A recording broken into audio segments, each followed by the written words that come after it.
कुछ लोग जैसे 25-26 में दुनिया कामयाब होती है, लोग 27 में भी कामयाब होते हैं, लेकिन कामयाबी का जो एक पक्का रास्ता है ना कि अब हम इससे हटेंगे नहीं, डिगेंगे नहीं, वो 16 से 24 के बीच में हर बच्चा पकड़ लेता है।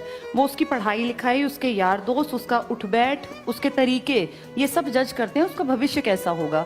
15, 14, 13 में सब बच्चे बदतमीज होते हैं, टीचर्स के ऊपर मतलब कमेंट्स करते हैं, हंसते हैं। हम भी इस तरह के थे, टीचर आया नहीं हंसना स्टार्ट हो जाते थे, ध्यान नहीं देते टीचर क्या पढ़ा रहा है। लेकिन वो एक, उसको ये मान लो ठीक है, वो एक एज का फैक्टर है, हर बच्चा करेगा। किशोरावस्था में हर बच्चा बदतमीज होगा, उल्टा बोल जाएगा, भड़क जाएगा। लेकिन अब देखो जैसे जैसे एज आगे जाएगी, इंसान ठहराव के साथ जीना सीख जाता है। आपने किसी 55-60 साल के आदमी को भड़कते हुए ऐसे कि जिस बात पे यंग बच्चे गुस्सा करते हैं, वो गुस्सा नहीं करते, वो लड़ाई को हमेशा रुकवाते हैं, शांत करवाते हैं। तो ये जो एज है ना, इसको मेन कहा जाता है, ये युवा वर्ग है जो अपने भविष्य का निर्धारण करते हैं, निर्माण करते हैं। तुम सब इसमें ज्यादा हो, कुछ इससे आगे भी हैं, क्योंकि वैसे हमारी किताबें कहती हैं कि 15 से लेके 35 तक की एज होती है जिसमें इंसान सबसे ज्यादा प्रोडक्टिव होता है अपने भविष्य को लेकर, अपनी सब चीजों को, समाज की स्थापना को लेकर। ये बेस्ट एज है। 35 के बाद आपके ऊपर जिम्मेदारियां ज्यादा बढ़ने लगती हैं, फिर आप लाइफ को उस तरीके से नहीं देख पाते। जैसे आप ना हर चीज को एक मेच्योरिटी से देखते हैं। कोई भी आदमी देखो 40 साल का बहुत तेज बाइक नहीं भगाएगा, उसको लगता है यार मुझे अगर चोट लग गई तो मेरे बुजुर्ग माँ बाप को कौन संभालेगा, मेरे बच्चों का, मेरी वाइफ का ध्यान कौन रखेगा।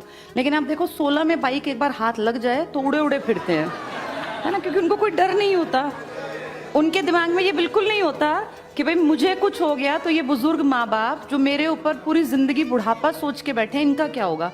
आप देखो मैक्सिमम एक्सीडेंट्स जो होते हैं जो अपनी गलती से, वो इसी उम्र के तो होते हैं। 16, 20, 21 जवान लड़के जो चले जाते हैं वो इस उम्र के हैं। यानी एज के साथ मैच्योरिटी बढ़ती जाती है, जिम्मेदारी का आभास होने लगता है।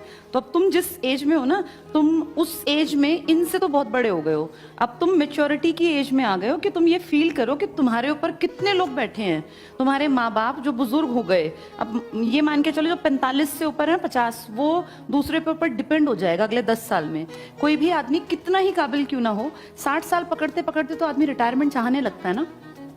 उसको लगता है भाई अब मेरा बेटा बेटी इतने काबिल हो कि ये संभाल ले।